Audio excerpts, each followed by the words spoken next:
Alexander Zharovsky is following Ivan Demidov's footsteps in the KHL, becoming a top rookie and scorer right after his draft. Montreal may have just found another top 6 forward. In this video, we'll look at one of Gerovski's games in the KHL against a good formation to see how he's developing and what he still has to work on to become that top 6 scorer. The KHL is a very different league from the NHL. You already see that in this first shift. It's a bit more passive and highly tactical.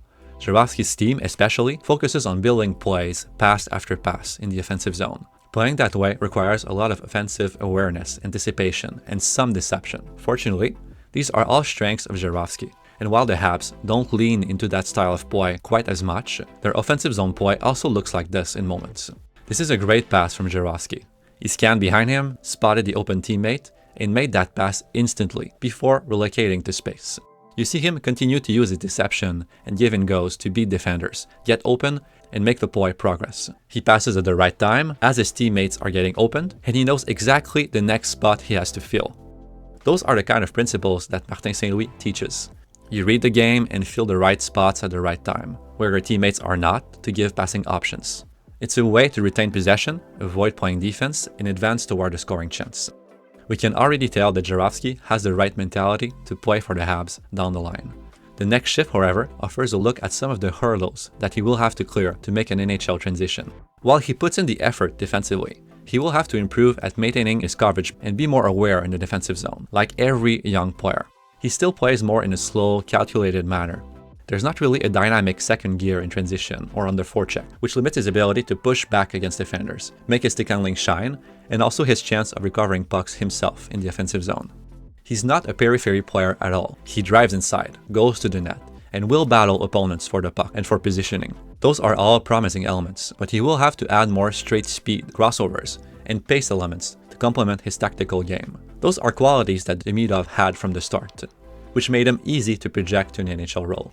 There are more questions there with Gerovski, but he will continue to mature physically, and that should help. This lack of pure explosiveness means that he can't always go as deep as he wants in the offensive zone, and he has to rely on deception and some more difficult passes to make the play progress. The good news is that he has the vision to play that style of game. He could have been faster to wrap around the net to get in a spot to support the play at the end, but again, he had the right idea, and that's what matters when projecting a young player. Here's another example of his style. There's no explosiveness here, but instead what he's doing is challenging all defenders around him to open the passing lane. He's not forcing the pass early, but protecting the puck to an extent, and waiting for the defender in the 2-on-1 to commit to him so that he can slide the puck under his stick. That's hockey sense, and exactly the kind of development we wanted to see from Gerovski this season. Last year, we had trouble judging his hockey sense because, while there were high-end moments in his game, there were just as many instances of forced plays and wrong timing. Now, we'd be much more comfortable ranking his hockey sense as high-end. He's managing the puck better overall, while still pulling off impressive plays. And his routes are very good in the KHL. He attacks underneath his partner, taking advantage of the space afforded to him with the defenders being pushed back. That's another high-end play. Gerovski doesn't have the space to shoot or pass here, but he maintains possession by leveraging the threat of those plays. He first fakes a shot to bait the poke check of the defender, which freezes him in this posture. While he's evading the poke check, he uses his teammate behind him as a drop pass fake to avoid the immediate pressure of this other defender. That's a Demidov caliber play. It shows not only fast processing speed and high deceptive capabilities, but that Gerovski can plan some of his moves a step ahead and take advantage of the options he has around him in creative ways.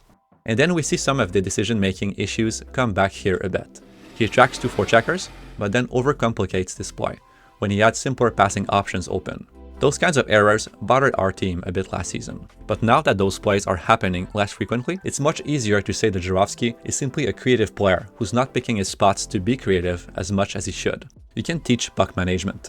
We also always like Gerovski's defensive engagement. He was far from a shutdown forward in the MHL, but that league is very focused on offense. Gerovski at least made an effort to come back deep in the zone to help his defensemen and take away options, like you see here, and then used his skills to create the breakout, keeping the puck against 3 defenders and then making a safe rim play instead of trying a slip pass to the middle that could have bounced to the other team. This is a very short shift, but I still want to highlight the rotation and the skill displayed. His defenseman pinches, Zharovsky moves to replace him. Then he attacks back down, catches the puck, and instantly dangles on his first touch, avoiding sticks and looking for a pass option. Here's another great manipulative play by Gerovski, where he's also planning his move ahead. He takes his first touch toward the defender, turning his feet that way, before spinning on himself to escape in the other direction. He tracks a second defender inside his move, and just as you think he's in trouble, because he is here, this is a dangerous position and a dangerous play, he still manages to slip a pass to his teammate down the zone. This is an advanced play that showcases his ability to buy time, break defensive structures, and make difficult passes. Of course, there's a level of risk in this game, and some of those plays won't work in the AHL and NHL, but that's not the right way to project his game now. These plays show high-end hockey sense and playmaking. Those attributes will translate.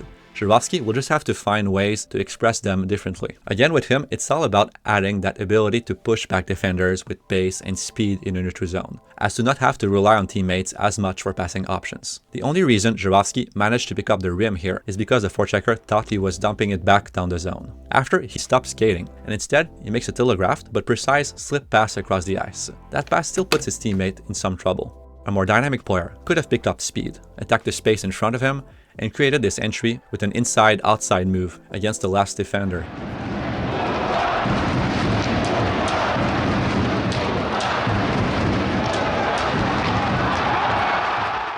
I know what everyone is thinking. Zharovsky is young and light. He will gain that speed as he matures, and that's right, but it's also partly a playstyle thing with him. He can make those more dynamic plays already. We've seen them a bit this year and last year, but he falls back on his anticipation and playmaking to create. And he's also in a league that allows him to succeed with that style. And this is where I see things a bit differently than most. Zharovsky's production is exceptional, but he's also getting a lot more ice time and power play opportunities than the vast majority of other top Russian prospects got before him. It's not as hard as one can believe to score in a professional league when you're as skilled as Zharovsky when you do get those opportunities. The reason many prospects before him didn't score as much wasn't because they weren't as skilled as him, but simply because they only got limited chances to play and make their mark. A bit like what we saw last season with Demidov previously. So on one hand, what Gerovski is doing is super encouraging. He's running away with this opportunity, but he's also succeeding partly because he has been set up to do so. This is a play that you will never see in the NHL. Gerovski is set up on the breakout. He doesn't cheat, doesn't skate up, but stays in position to receive this pass. But then he doesn't take that pass in movement, doesn't skate the puck out, but turns back and attempts a kind of slow backhand bump pass off the wall that shouldn't really work. But for some reason, the other team changes on the play. There's not enough defensive pressure, and his teammate gets an open shot as a result. Then Zharovsky glides in. The other team turns it over, he gets it on the wall, but passes it back to the other team. It bounces right back to his teammate for another shot. Then the other team gets an odd man rush without pressure, or what should have been an odd man rush without pressure, because one of their players quits on the play, and instead of passing to space, the puck carrier decides to skate right into a defender to kill the play. While it's entirely correct to be hyped up about Zharovsky's scoring and his highlights, we should be careful not overvaluing KHL play too much. It's a lot more open and low-paced, especially when you're not facing the top formations in the league that often. In such an environment, if you're as skilled and as smart as Zharovsky, you will stand out. Here, he cuts inside, creates this 2-on-1 with the defender, and just like before, makes the defender commit and declare his stick, which opens a passing lane and buys time for his teammate to attack past the defender. Zharovsky can really stick handle in pressure, and he's spotting plays inside those stick handling moves. That's really impressive, and he's fully willing to establish body positioning and cut defenders at the hands to win back the puck on the wall, and he can make plays off the wall. This offensive zone shift was a lot more NHL-like than what we've seen out of him in this game. He got inside, attracted pressure, made plays through defenders, won the puck on the wall, and instantly passed to the middle. He went to the net and used the space across the ice to keep possession of the puck. What's really encouraging is that he has already taken significant steps forward in his development. His hockey sense is clearly high-end now, and his playmaking too, and he continues to play with the same defensive and physical engagement in the KHL. Those are all positive signs. And while we have to be careful not overvaluing his production, it's also a testament to his talent, that he can make the most of his opportunities. If Zharovsky can get stronger and become even more dynamic, and to a lesser extent clean up some of his decisions with the puck, he could find a home in Montreal's top 6, becoming another high-end play driver, and maybe even the piece that pushes the team forward in their plan to contend for a Stanley Cup.